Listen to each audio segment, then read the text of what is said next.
स्वीकार भाग 2. माई कसला तरी ताण आहे तिच्या मनावर.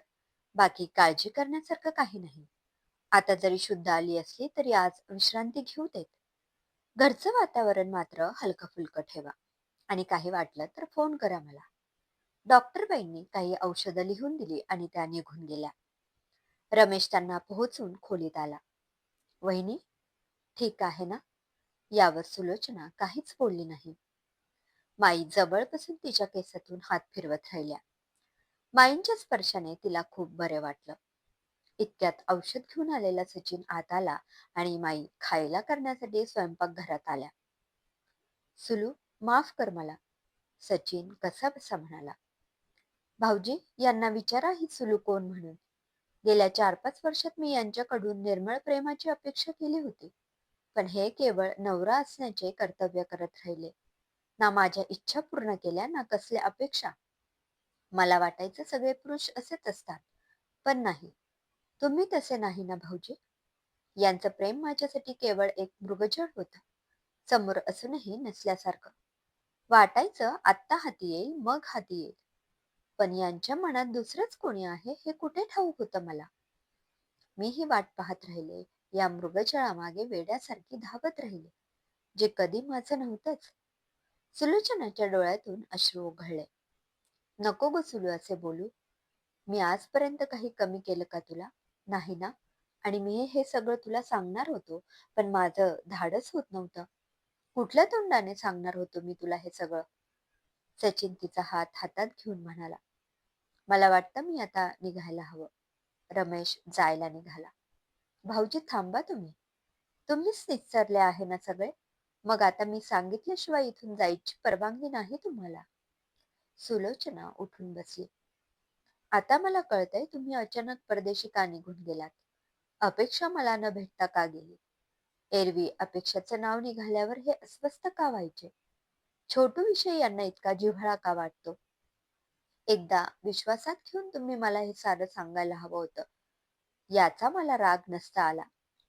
त्यावेळीची परिस्थितीच तशी होती. तात्या हत्याला पेटले होते. त्यांच्यापुढे सचिनचे काही चालत नव्हते. शिवाय लग्नाआधी मूल हे मलाही पटले नव्हते. पण प्रेमात भावनिक दृष्ट्या व्यक्ती इतकी गुरफटून जाते की अशा चुका होतात कधी कधी. वहिनी, सचिनने अपेक्षेला कधीच डावलले नव्हते. त्याला मनापासून ती हवी होती. तिच्याशी लग्न करायचे होते, पण तात्यांची परवानगी नव्हती आणि पळून जाऊन लग्न करायची हिंमत दोघातही नव्हती. शिवाय ही बातमी पसरली असती तर समाजात नाचक्की झाली असती आणि तात्या माईंना तोंड दाखवायला कुठे जागा उरली नसती. अपेक्षेचे आई वडील अजूनही तिच्याशी बोलत नाहीत. अशा वेळी तिने काय केलं असतं?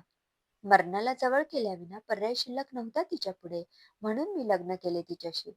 आणि छोटूच्या जन्मानंतर आम्ही परदेशी निघून गेलो. रमेश म्हणाला. भाऊजी, आपल्या मित्राची वकिली किती छान जमते तुम्हाला, पण तुमचे मित्र काहीच बोलत नाहीत. अगतिक होऊन सुलोचनाने आपले डोळे मिटले.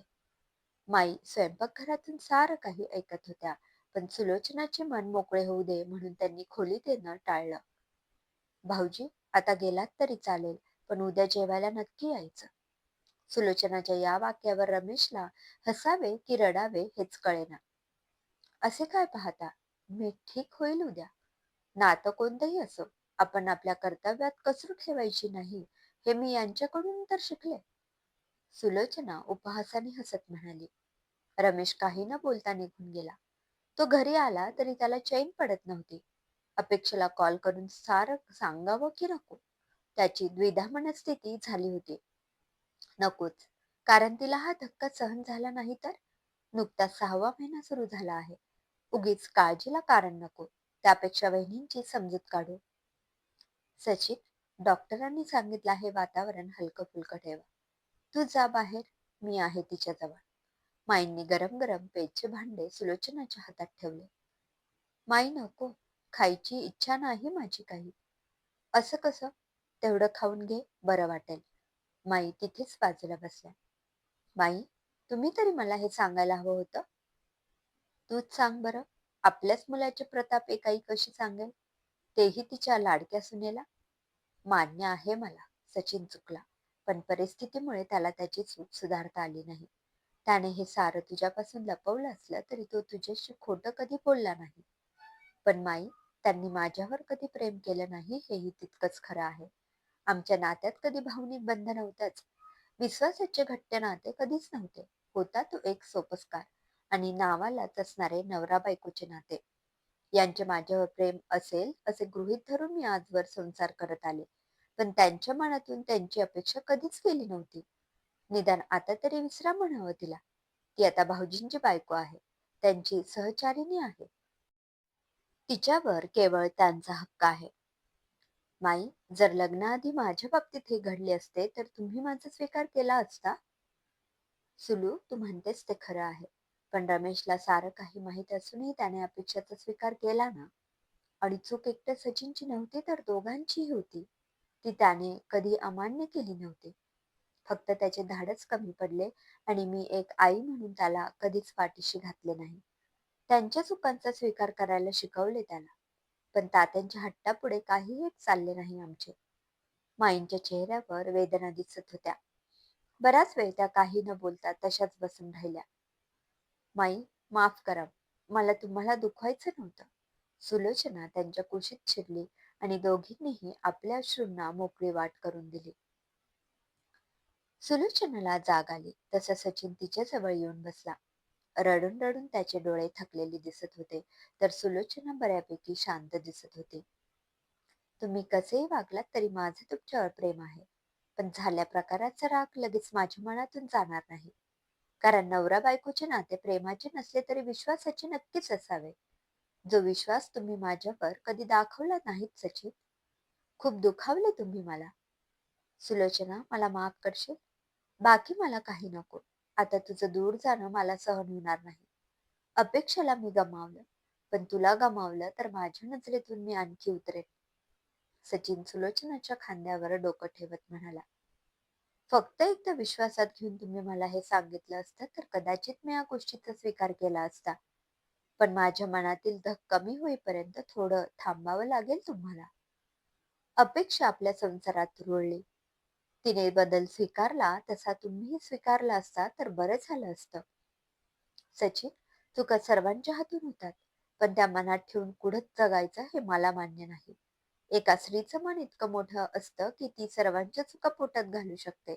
पण आपल्या नवऱ्याने केलेली चूक तिला पचवायला वेळ लागतो. तुम्ही माझ्यावर तितकंच प्रेम करायला हवं होतं सचिन. त्या प्रेमामुळे मी सर्व काही विसरून गेले असते. अखेर स्त्री ही स्त्रीच असते, जी भरभरून प्रेम करते, प्रेमाला प्रतिसाद देते. इतक्यात तिथे रमेश आला. वहिनी, हे तुमच्यासाठी. रमेश भला मोठा फुलांचा गुच्छ सुलोचनाला देत म्हणाला. प्रायश्चित्त आहे की काय? सुलोचना हसून म्हणाली. नाही, तुमच्या नवऱ्याने आणायला सांगितलं होता. मी फक्त त्याची आज्ञा पाळली इतकंच. आणि प्रायश्चित्त मी का करू? ते तर तुमच्या नवऱ्याने करायला हवं. शपथ घेऊन सांगतो, मी हे सगळं विसरायचा प्रयत्न करेन. सुलू, पुरुषही हळवा असतो ग. त्याला न मिळालेल्या गोष्टी मनात साठून जातो आणि त्या सहन होईनाशा झाल्या की त्यांचं ओझं मनावर चेहऱ्यावर घेऊन फिरतो. मग वास्तवाशी फारकत घेऊन आपल्याच नात्यावर परिणाम करत तो ताण त्याच्या वागणुकीत दिसून लागतो आणि व्यक्त व्हायचं देखील विसरून जातो तो. पण मी आता स्वतःला बदलायचा प्रयत्न करेन. भूतकाळाचे ओझे मनातून काढून टाकायचा प्रयत्न करेन. खरं तर मीही एका मृगजळामागे धावत होतो, जे कधी माझं नव्हतंच. सचिन हळवा होत म्हणाला. वहिनी, माफ करा सचिनला. नाहीतर हे ओझं तुम्हालाही त्रास देईल आणि त्यालाही. रमेश म्हणाला. कायम स्त्रियांकडून हीच अपेक्षा केली जाते. कोणी कितीही चुका केल्या तरी तिने त्या माफ करायलाच हव्यात, नाही का? माझं हक्काचं प्रेम मला मिळायला हवं. सचिन, तुम्ही मनाने माझा स्वीकार करायला हवा आणि माझ्या मनाला बसलेली झळही कमी व्हायला हवी. मी माफ करेन तुम्हाला, मात्र त्यासाठी थोडी वाट पाहावी लागेल. सुलोचना निर्धाराने म्हणाली. काही अंशी का होईना सचिनच्या मनावरचं ओझं उतरलं होतं. आता फक्त सुलोचना त्याला कधी माफ करते याची प्रतीक्षा करायची होती त्याला. फक्त आणखी काही थोडे दिवस. समाप्त. लेखिका सायली जोशी.